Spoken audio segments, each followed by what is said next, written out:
الله على محمد صلى الله عليه وسلم. Kepada seluruh penuntut ilmu yang hari ini tersebar di berbagai macam tempat dan lokasi, yang semoga kita senantiasa terhubung hatinya dan semoga kita tidak menikmati narasi permusuhan dan pertikaian ketika kita menghadapi musuh besar yang hari ini sedang melumat saudara-saudara kita di Palestina. Palestina itu lembar pelajaran yang luar biasa dan Palestina itu lembar mata kuliah yang memberikan kepada kita banyak faedah. Pengajianmu dan pengajianku tidaklah bermusuhan karena musuh kita itu sama, adalah Zionis. Kita tentunya sangat berlindung diri dari penyakit hati orang-orang yang rusak hatinya ketika masalah Palestina sedang terjadi, tapi justru menambah barisan musuh di antara orang yang beriman. Semoga dengan kejadian yang ada di Palestina semakin menyadarkan kita bahwasanya persaudaraan kita adalah fokus bagaimana musuh kita itu satu, yaitu adalah Zionis laknatullah alaihim yang sedang memerangi saudara kita di Palestina. Inilah yang menjadikan kita selalu terhubung antara satu hati dengan hati yang lainnya. Dan supaya iman itu menjadi mahar yang indah di antara kita. Dan kita selalu menghadirkan 1001 alasan yang bisa menjadikan kita saling bersaudara walaupun setan menyodorkan kepada kita 999 alasan untuk berpisah dan bermusuhan. Sedih sekali saya kalau kita dalam kondisi yang semacam ini masih mencari musuh.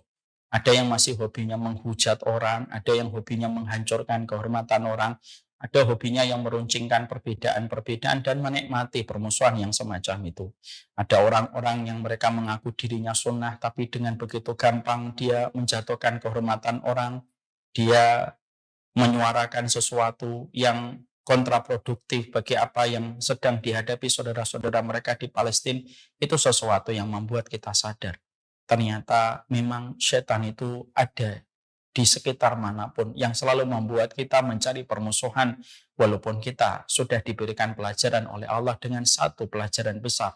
Zionis itu adalah musuh kita yang sedang membunuh dan menyakiti saudara-saudara kita di Palestina. Semoga Allah senantiasa menjadikan hati kita bersaudara. Kalaupun kita menjumpai satu dua perbedaan dalam masalah ijtihad, dalam masalah fikih yang kita melihatnya dari sudut pandang yang berbeda, sudahlah, jangan nyikapin saudara kita dengan pertikaian dan permusuhan sebagaimana menyikapi kekafiran dan kesyirikan dengan saudara kita. Hari ini banyak orang yang menyikapi masalah-masalah yang sifatnya ijtihadiyah itu menyikapinya kayak menyikapi masalah kekafiran dan kesyirikan. Dan itulah musibah yang ada pada kehidupan hari ini. Semoga kita, dimanapun kita berada hari ini, mampu menyikapi secara proporsional segala pertikaian dan segala perbedaan-perbedaan kita dengan saudara-saudara kita, lalu tetap menyuarakan kebersamaan dengan hati yang sama, dengan hati yang satu.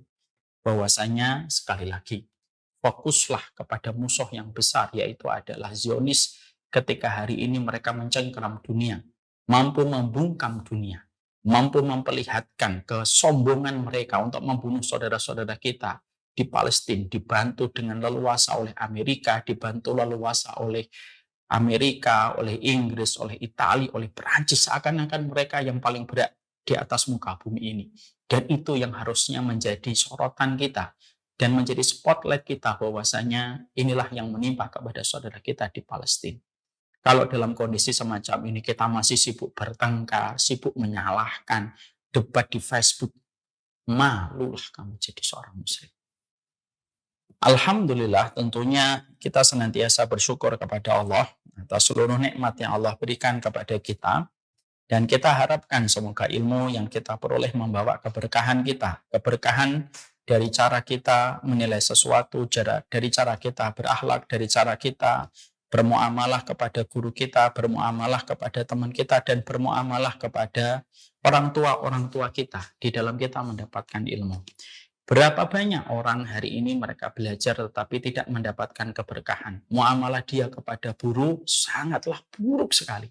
Bermuamalah dia kepada setiap perbedaan sangat tercela sekali. Dan bermuamalah dia kepada orang tua dan keluarga besarnya itu nilainya rapot merah ketika dia tidak memperlihatkan kebaikan dari agama yang dia pelajari. Inilah yang kita khawatirkan, bahwasanya kita hanyalah mempelajari ilmu, lalu hanya meruncingkan masalah-masalah fikihnya. Tapi ternyata kita tidak memahami esensi ilmu. Bahwasanya ilmu itu adalah bagaimana menjadikan kita saling bersaudara. Semakin kita banyak hidupnya di dunia, semakin banyak ubannya kita, semakin malu kalau kita itu semakin banyak memusuhi orang. Semakin kita bertambah umurnya dan semakin keriputnya kita, semakin kita sadar kita membutuhkan banyak orang yang kita cintai supaya lapang kehidupan barzah kita dan supaya tenang kita nanti di pengadilan Allah ketika tidak ada yang menggugat kita di hadapan pengadilan Allah. Sekali lagi, semoga ilmu yang kita pelajari membawa keberkahan dari seluruh akhlak kita dan attitude kita sebagai seorang penuntut ilmu. Kepada Allah kita bersyukur dan kepada Allah kita menggantungkan segala urusan kehidupan kita. Kita tentunya paham bahwasanya salah satu goal besar pada kehidupan kita, salah satu goal besar dalam kehidupan kita adalah bagaimana kita itu dapat dicintai oleh Allah. Siapapun mereka yang telah menemukan goals-nya pada kehidupan itu akan tenang, karena mencari Allah itu menenangkan. Ketika seseorang manusia belum menemukan goals ataupun tujuan pada hidupnya, maka dia akan kebingungan. Dia akan terus mencari kepuasan demi kepuasan kalau dia tidak mengerti goals dia pada kehidupan itu simpel dan sederhana. Cari ridhonya Allah. Maka setiap orang yang telah menemukan goals-nya, bahwasanya hidupnya itu sederhana sekali dan simpel. Bagaimana pada kehidupan yang Allah berikan jatahnya pada kehidupan kita. Goals-nya itu adalah kita diridhoi sama Allah, dirahmati sama Allah.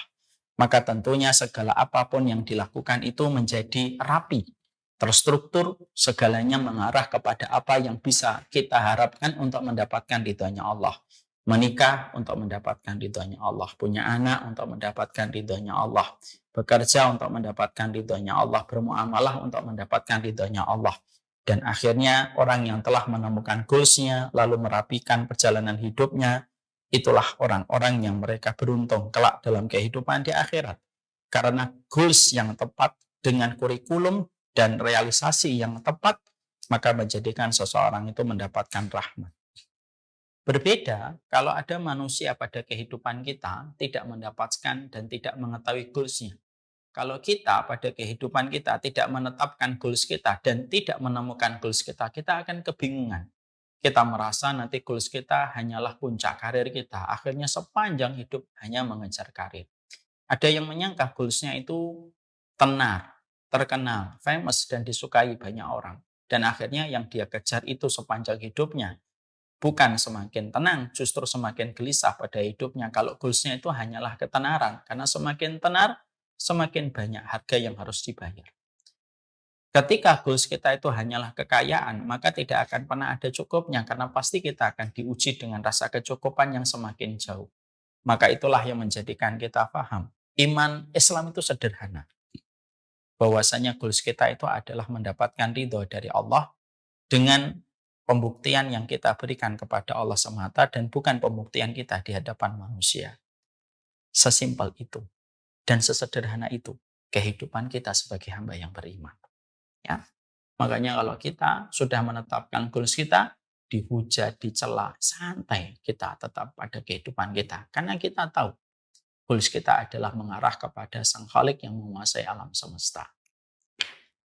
Setelah kita menetapkan goals kita kemana, maka sesungguhnya itulah yang menjadikan kita tentunya membutuhkan kurikulum yang jelas, referensi-referensi yang jelas, ya. Dari apa yang kita harus pelajari dari setiap nasihat yang datang dari Allah dan Rasul-Nya, supaya betul-betul kita mampu memahami setiap referensi yang kita nanti harus pahami supaya bisa menghantarkan kita kepada goal setinggi kehidupan kita, yaitu mendapatkan keridhaan dari Allah.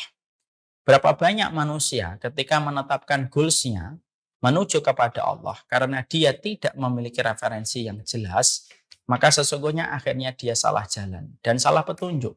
Dan akhirnya mereka terombang-ambing dan terpisah dari jalan kebenaran. Karena apa? Goals tinggi yang dia miliki tidak didukung dengan referensi yang benar. Akhirnya sangat mudah bagi setan menipunya dan akhirnya menjadikan dia terperosok kepada lubang kehinaan. Walaupun dia memiliki goals yang tinggi, salah referensi itu bermasalah. Sama kalau kita mendaki gunung. Ada pendaki gunung, 3 orang atau 4 orang. 2 orang, 2 orang.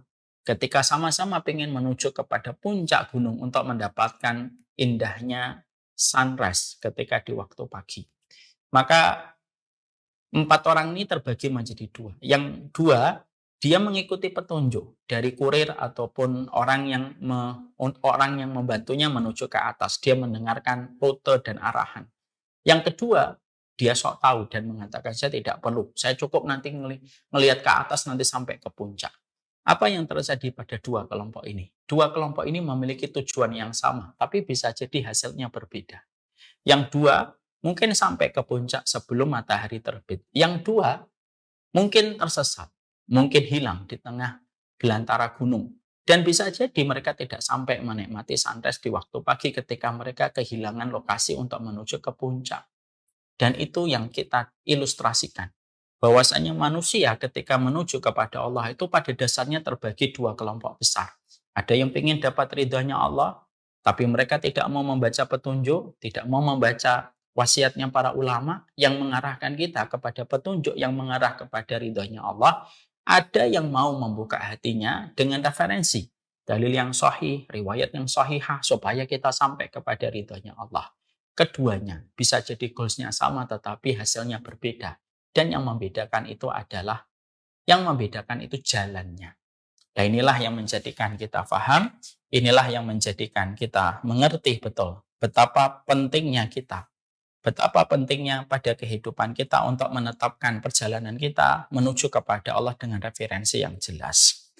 Maka inilah yang menjadikan kita akhirnya paham. Akhirnya kita mengerti kenapa kita membahas tentang 40 karakteristik mereka yang dicintai oleh Allah. Karena kita ingin kayak pendaki gunung yang menerima rute, menerima pengajaran untuk sampai ke puncak. Dan kita tidak ingin tersesat di antara belantara hutan. Hanya gara-gara kita tidak membaca rute yang benar. Itulah kenapa kita mempelajari kitab 40 karakteristik.